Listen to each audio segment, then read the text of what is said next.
Hare Krishna devotees, Dhanvat Pranam.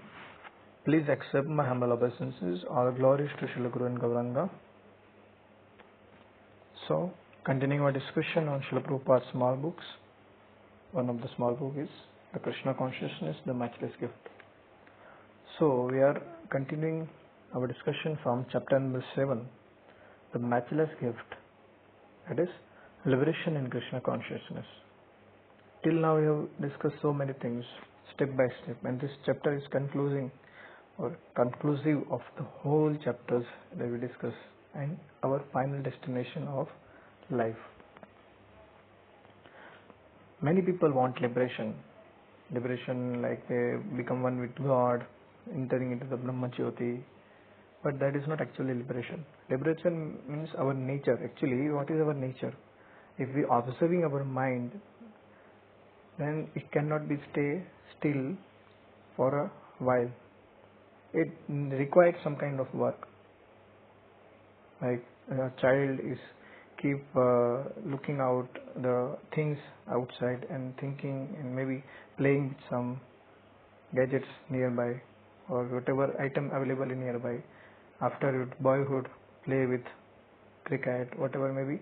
So you can observe the whole life goes on activities, and this conception is called like we have to do a karma, and then after merging into our Brahma Jyoti, our form, and after we become one with God, and at that time we don't have to work, but our nature is to work. So what we can do is we have to work. We are absolutely we are by nature we are working somehow or other, serving our boss, our parents, our sister, our father, our brother, etc. Similarly, we can also serve and use that nature of service towards Krishna and its devotees.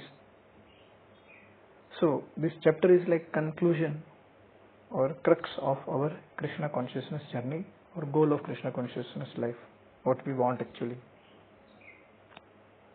By merging into Brahma Jyoti, person cannot stay for a longer. After some time he frustrated and coming back to the earth. So this is the fact.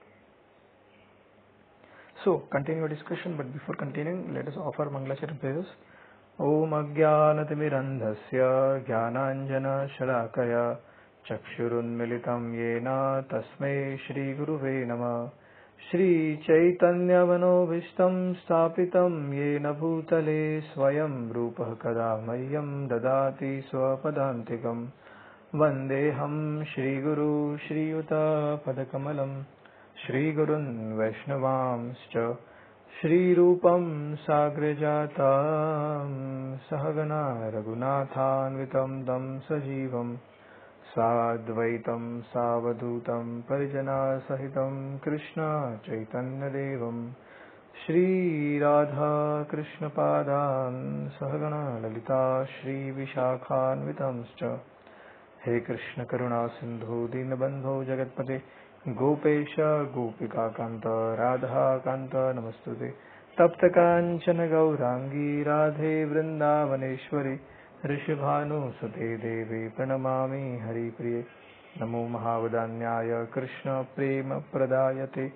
Krishnaya Krishna Chaitanya Namne Gauratuse Namah Namo Vishnupadaya Krishna Pristhaya Bhutale Srimate Bhaktivedanta Swaminiti Namane Namaste Saraswate Deve Gauravani Pracharine Nirvishesha Shunyavadi Paschatadeshatarine Jaya Shri Krishna Chaitanya Prabhu Nityananda Shri Advaita Gadadhar Srivasadi Gaura Bhakta Vrinda Hare Krishna Krishna Krishna Hare Hare Hare Ram Ram Ram Hare Hare.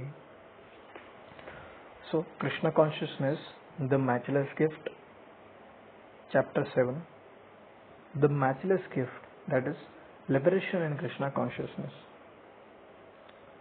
If we simply worship the original person, Adi Purusham, we need not fear being misled by anyone. Sridhar Swami, the original commentator on Srimad Bhagavatam, explains that one can reach the perfection of life simply by devotional service. Kevalya Bhaktya. One need not to be dependent on any other process. Shukadeva Goswami says that one can put an end to the material life by one stroke. Kevalya. There is no need to first undergo severe penances in austerity, practice celibacy, control the mind and the senses, give in charity, perform great sacrifices, and become very truthful and clean. Simply by one stroke, by accepting Krishna consciousness, one immediately rises to the highest position. By just taking to Krishna consciousness, one develops all transcendental qualifications. The goldsmith uses a small hammer and tapes the god many times, but the blacksmith uses a large hammer and with one stroke his job is finished. This is blacksmith's method. We take the big hammer of Bhakti Yoga and finish all material life. There is no need to undergo the many lesser disciplines, nor to follow any other process. In actuality, there is no possibility of even following the other Vedic processes to perfection. For instance, the Hatha Yoga process would say, if have you become a strict brahmachari and sit in the forest with your body at right angle to the ground, pressing your nose with your finger for 6 months. Who could you follow such an instruction? Since such a method is not practical in this age or in this present age, the goldsmith method has to be discarded. The solution is to take the blacksmith's hammer of Krishna consciousness and finish all sinful reactions immediately. By devotional service, one has to become Vasudeva Parayana, a devotee of Lord Vasudeva or Lord Krishna. In other words, we have to learn how to become lover of Vasudeva or Vasudeva. If the world take up to this Krishna consciousness, the planet is certain to be peaceful. Now, the earth is quickly becoming a hellish planet, and if this Krishna consciousness is not taken up, this hellish condition will progress despite all advances in education and economic development. Therefore, those who are thoughtful should take this movement very seriously and try to understand its value. It is not something manufactured by one man or a group of disciples. It is authoritative and age-old, based on the Vedic literatures which date back thousands of years. Niharanam eva bhaskara. Bhaskara refers to the sun. The sun immediately disappears mist or fog as well as darkness. As stated before, we should try to make the sun of Krishna consciousness or sun of Krishna rise within our hearts. In Chaitanya Charitamrita also it is stated that Krishna is like the sun and that Maya, the illusory energy, is a darkness. Yaha Krishna taha nahi Maya adhikar, Maya re adhikar. As soon as the sun of Krishna is present, the darkness of Maya immediately disappears. Without following this process, it is very difficult to overcome the ocean of darkness, Maya. If we simply teach people to surrender into Krishna, God, all the fog and mist of illusion will disappear. The method is very simple. Chant Hare Krishna, Krishna Krishna, Hare Hare, Hare Ram, Rama Rama, Hare Hare. The more one goes on chanting, the more the darkness of many lives is dissipated. Cheto Darpana Marjanam. By chanting, one can cleanse the dust from the mirror of his mind and perceive things very distinctly. I repeat, by chanting, one can cleanse the dust from the mirror of his mind and perceive things very distinctly. Thus, one will know what he is, what God is, what this world is, what our relationship with God is in this world is, how to live in this world, and what our next life is. Such knowledge is not taught in schools where one is taught how to manufacture or acquire products for sense gratification. There is always hard struggle going on involving man's attempt to dominate material nature. However, for every convenience he manages to produce, there is an inconvenience accompanying it. For example, recently some engineer designs an aeroplane which can fly at great speed without danger. When the plane flies, however, it breaks windows all over the city. Our time is just being wasted in constructing so many devices which gives us temporary and artificial convenience at the price of proportionate amount of inconvenience. This is all part of the laws of karma and the laws of actions and reactions. For whatever we do, there must be reaction by which we become entangled. That is stated in Bhagavad Gita. Yajnartha karmana anyatra lokoyam karma bandhana tadartham karma kaunteya mukta sangha samachara. Translations. Work done as a sacrifice for a Vishnu has to be performed, otherwise work binds one to this material world. Therefore, O son of Kunti, perform your prescribed duties for his satisfaction, and in that way you will always remain unattached and free from bondage. Srimad Bhagavad Gita chapter 3 verse number 9.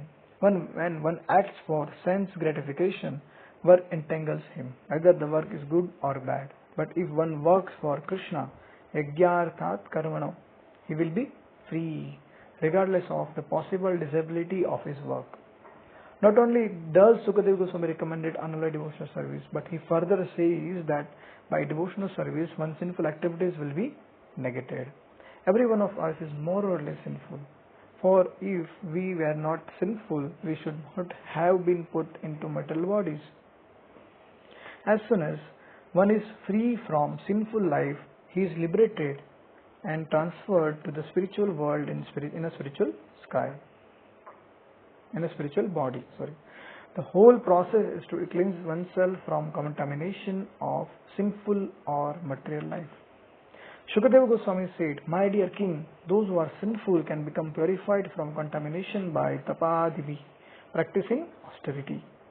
Shukadeva also said, however, that no one can become completely purified by executing this process of austerity.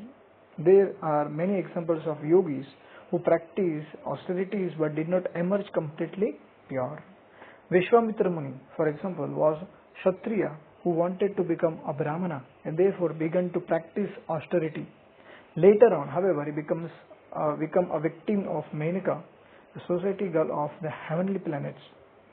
Because Vishwamitra was not pure, he became entangled with her and begot a child. Therefore, it is said, I repeat, he became victim of the Menaka, a society girl of the heavenly planets. Because Vishwamitra was not pure, he became entangled with her and begot a child. Therefore, it is said that even if one performs austerities and penances, worldly circumstances are so implicating that somehow or other they will involve one again and again in material modes of nature.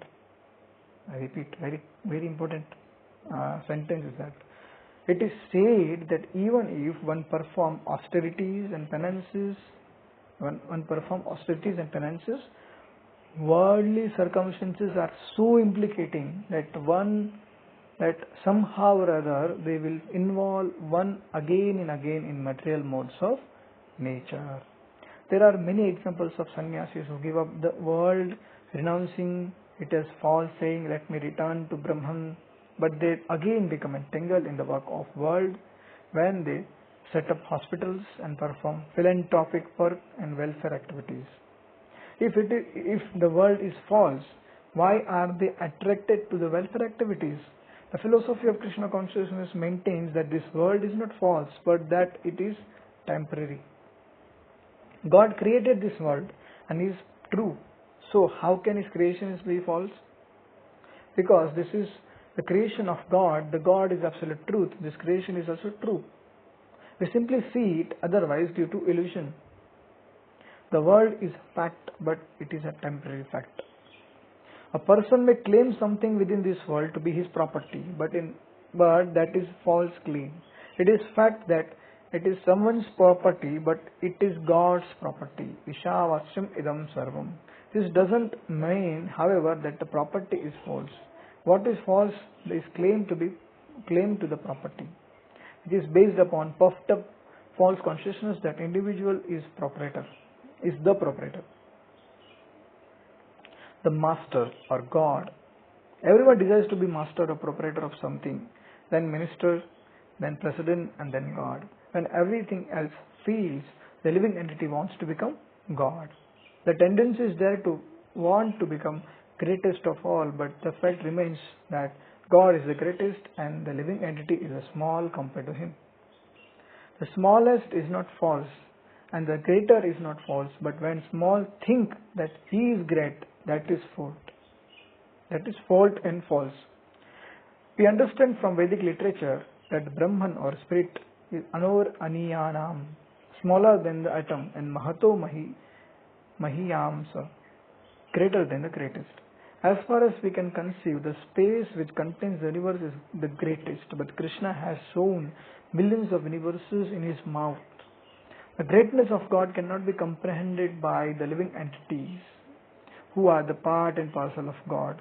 As the living entity, we are very minute, infinitesimal, and God is infinite. Indeed, the magnitude of individual spirit soul is so macroscopic that it cannot be seen.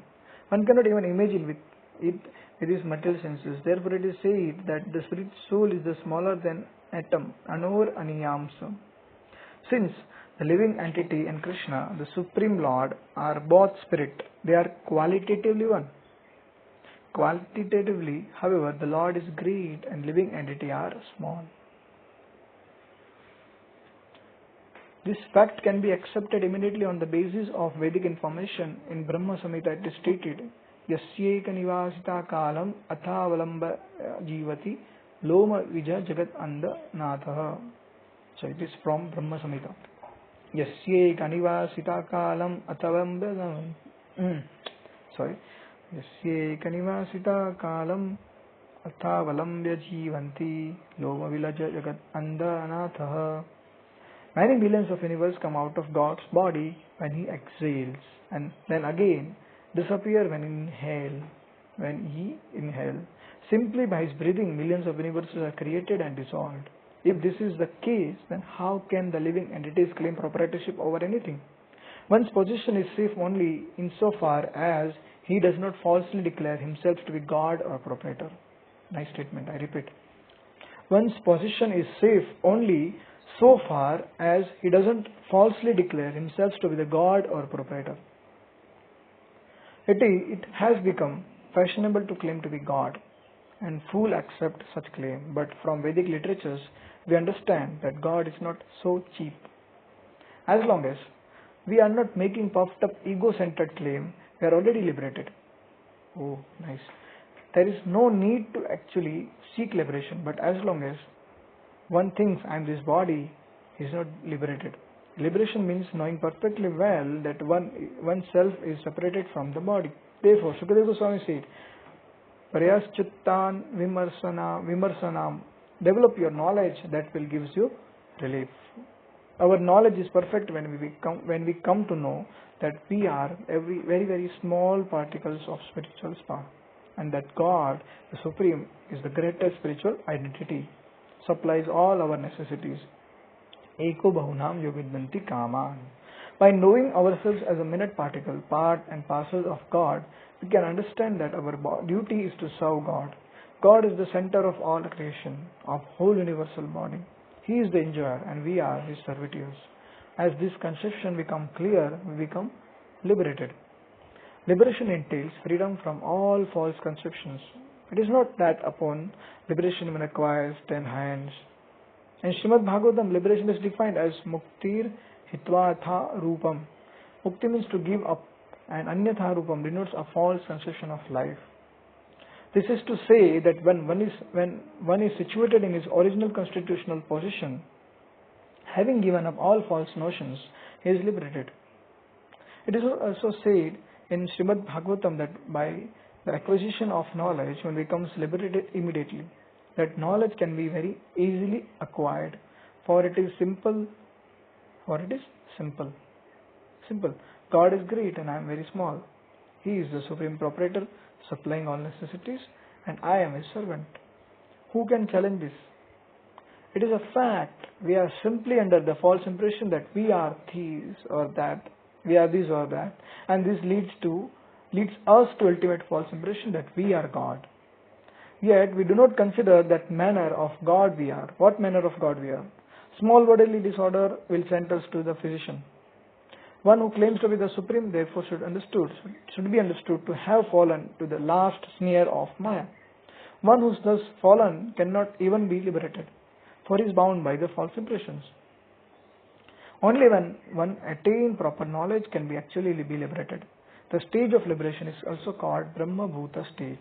One who has attained this stage is characterized by Lord Shri Krishna in Bhagavad Gita in this way. Brahma Bhuta Prasannatma na sochati na kakshati swamah sarveshu bhuteshu madbhaktim labate param. Translations. One who is thus transcendently situated at once realizes the Supreme Brahman. He never laments nor desires to have anything. He is equally disposed to every living entity, and in that state he achieves pure devotional services unto me. Srimad Bhagavad Gita chapter 18 verse number 54. The joy which follows realization arises from understanding I was illusioned by false notion for so long. What a fool I was. I was thinking that I was God, but now I can understand that I am the God's eternal servant.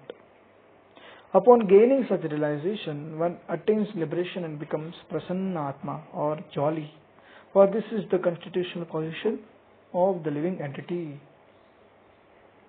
There is no lamentation when one is in pure consciousness, for he knows that he is the small part and spiritual spark protected by the Supreme Lord. Well, then is there scope for lamentation? Where then is there scope for lamentation? A small child feels free as long as he knows that his father is there. He thinks, my father is standing by me, so I am free. No one can harm me. Similarly, when one surrendered to Krishna, he has complete faith that he is not in danger because Krishna is protecting him. One who is thus surrendered to Krishna is not subject to lamentation or desire. Nice. Very, very nice. I repeat once. One who is thus surrendered to Krishna is not subject to lamentations and desire, whereas one who is not God conscious or surrendered simply hankers and laments. He hankers for that which he does not possess, and he laments for that which he did possess but has lost. A God conscious person is not subject to such misery.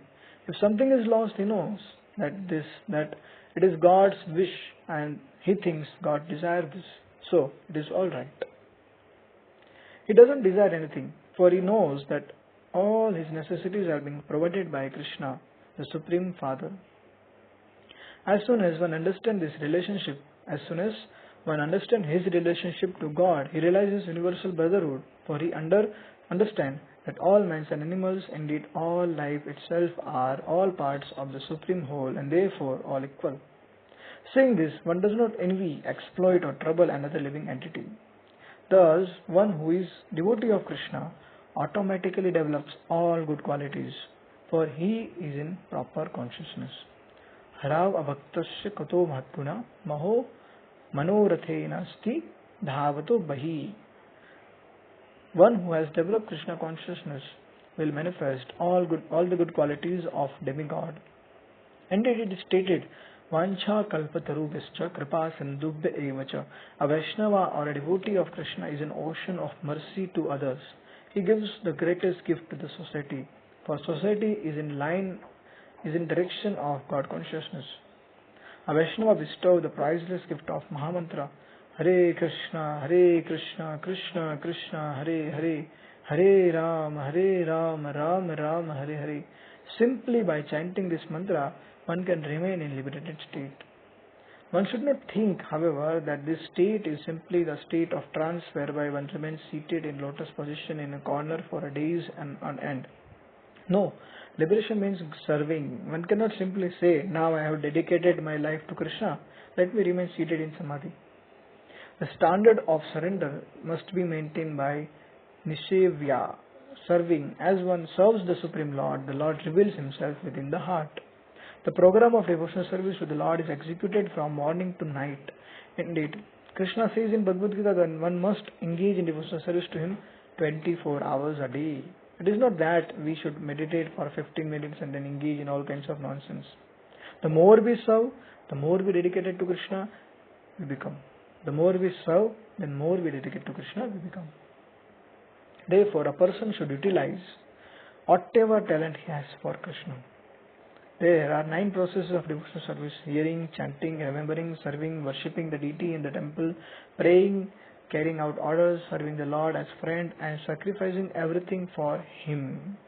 And one should always keep engaged in at least one of these 9 processes. One should engage at least one of those 9 processes. One who is always engaged in Krishna's service never becomes disgusted. Bhajadam Priti Purvakam. Service must be rendered with love, but in beginning this may be difficult, and so one may become disgusted. As one makes progresses in Krishna's service, however, he will find it pleasing. This is indicated by Krishna in Bhagavad Gita. Yatatagre visham eva pariname mrita amritam tat sukham satvikam proktam atma buddhi prasadajam. Perfect. Sorry, translations. That which is in the beginning may be just like poison, but at the end it is like nectar, and which awakens one to self-realization. It is said to be the happiness in the mode of goodness. Srimad Bhagavad Gita, chapter 18, verse number 37. Once one has attained the spiritual platform, it is material services that actually becomes disgusting. Nice point.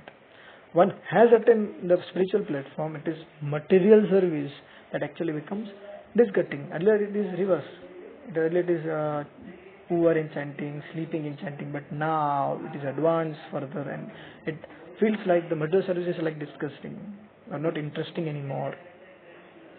For example, if one chants Hare Krishna throughout his life, yes, the Prabhupada is declaring that.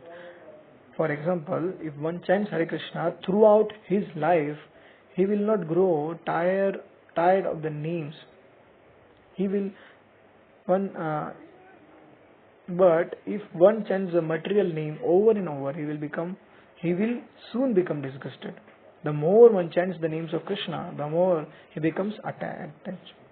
The service by Shravanam and Kirtanam, hearing and chanting about Krishna, is the beginning. The next process is Smaranam, always remembering Krishna.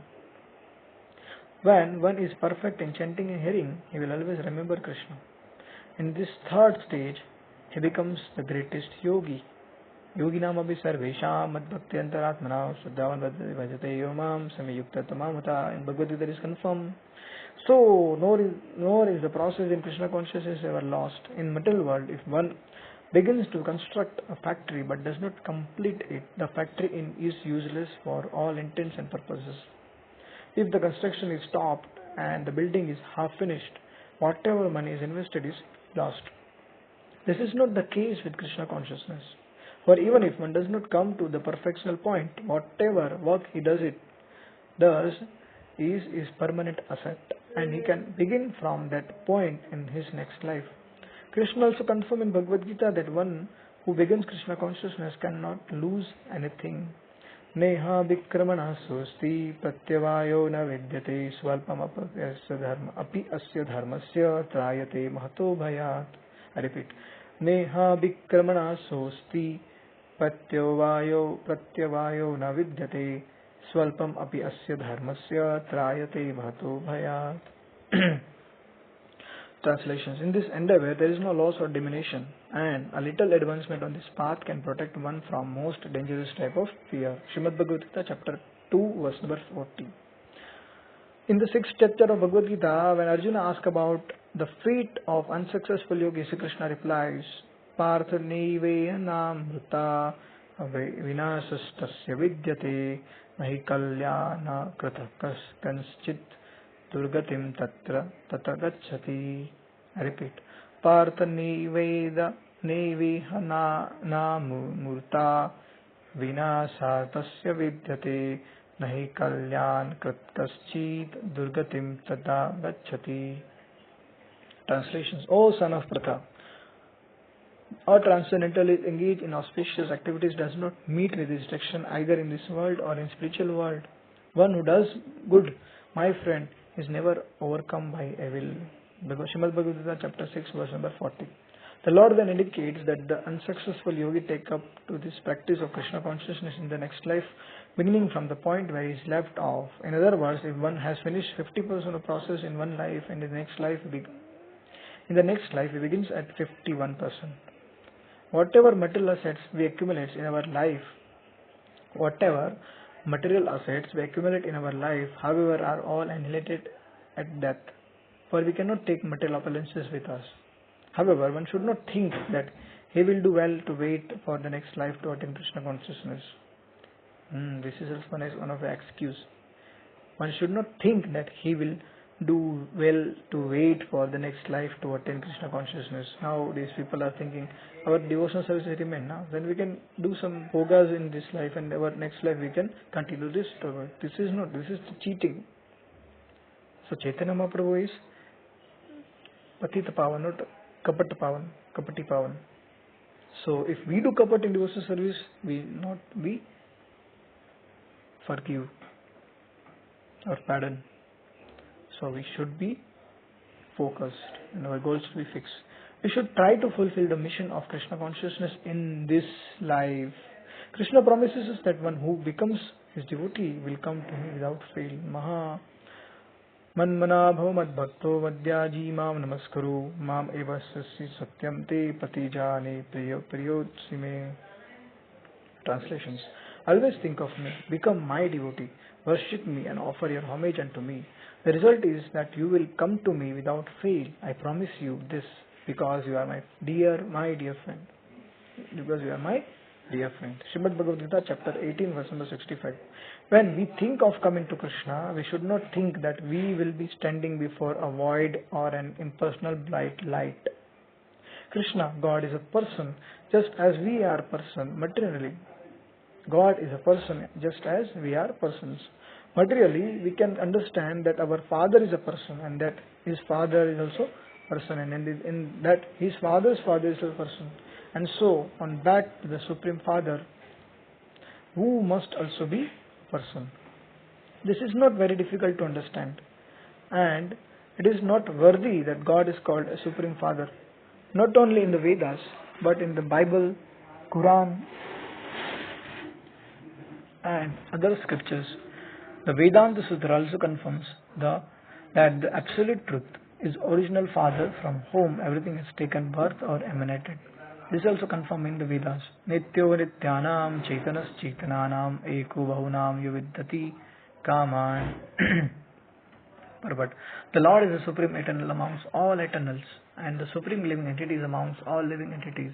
He is emanating all others. The desires and life symptoms displayed by all living entities are simply reflection of the desires and life symptoms of the Supreme Father. In other words, our desires are born because He has desire. Because we are the part and parcel of God, we have all the instincts of God in minute quantity. The sex play and the sex life which we see in this material world is but the perfected reflection of the love that is found in the spiritual world. This world is material because God is forgotten here. But once He is remembered, the world is immediately becomes spiritual. In other words, the spiritual world is that place where Krishna is not forgotten. That is also definition of spiritual world given by the Vedic literatures. We must therefore plan our lives in such a way that it will not be possible for us to forget Krishna for a moment. In this way, by engaging in the service of Krishna, we will therefore always live in Vaikuntha or Vrindavana, abode of Krishna, the abode of Krishna. At present, due to our polluted consciousness, we are turning the world into materialistic and hellish place. And because we are ignorant of our constitutional position, we have created innumerable problems. Just as in the dream we create so many problems, but in actuality there is no problems. I may dream that I am in a great storm, or I am being pursued, or that someone is taking my money, or that I am being devoured by a tiger, but actually these are all the creations of my mind. Asangoya ayam purusha iti sutahe. The Vedas says that a purusha or atma or a soul has no connection with all its dream-like material activities. Therefore, we must engage in this Krsna consciousness process to awaken from these dreaming conditions. Above all, fruitive laborers, speculators and mystic yogis are the bhaktas or devotee of Krishna. A bhakta can be perfectly peaceful, whereas the others cannot, because everyone but the bhakta, one who has pure love, has desire. One who has pure love has desire. A Shuddha Bhakta is desireless because he is simply happy serving Krishna. He doesn't know or even care whether Krishna is God or not. He just wants to love Krishna. Nor is he concerned with the fact that God is omnipotent or that he is the all-pervasive. In Vrindavan, it is cowherd boys and gopis did not know whether Krishna was God or not, but they simply loved him. Although they were not Vedantists, yogis or karmis, they were happy because they were simply village girls and boys who want to see Krishna. That this is a very highly elevated position called Swaropadhi Vinirmuktam, Sarvopadhi Vinirmuktam Tatpratyena Nirmalam, or a stage of purity in which one is liberated from all material designations. Although the yogis and the jnanis are trying to understand God, they are not aware of their illusory condition. Maya Sukhyavaram Advantu Vimudhan. They are fools because they are working hard for illusory happiness. There is no question of peace for them. The jnanis or speculators wanting to get relief from the hard work of this material world reject this material world. Brahma Satyam Jagat Mithya. Their position is little higher than that of karmis because the karmi have taken this material world as everything. This says, here we shall be happy, and their dharma or religion consists of trying to make a peaceful atmosphere within this material world. The fools does not know that this has been tried for millions of years back, but has never happened and never will happen. How can peace in this material can be possible? Even Krishna, the Creator himself, says that this place is the meant for troubles and miseries. Abrahma bhuvana loka punar avatarina arjuna mamupatyatu kaunteya punar janmana vidyate. Translations. From the highest planet in the material world down to the lowest, all the places of miseries wherein repeated birth and death take place. Dukhalayam ashashvatam. Earlier verses from chapter number 8, verse number 16. Not only this world is full of suffering, but it is also temporary. One cannot simply agree to go ahead suffering the threefold miseries and stay here. Even that he will not be allowed in this world. I repeat. Not only is this world full of suffering, but it is also temporary. One cannot simply agree to go ahead suffering the threefold miseries and stay here. Even that will not be allowed. In this world, he will not only be punished while staying here, but he will also be kicked out at the end. One accumulates a large bank balance or an expensive home, a wife, children and so many amenities, and he may think that I am living very peacefully. But at the end of the day, or at any day, he may be told, please get out. Why? He will ask, it is my house, it is paid for, it is paid for. I have money and job and responsibilities. Why should I get out? Just get out, don't talk, get out. This is replying. On that day, a man sees God. Oh, I did not believe in God. He may think, but now here is God finishing off everything. This verse, it is said that demonic recognize Krishna as death, for it is at the time of death that he takes everything away from him.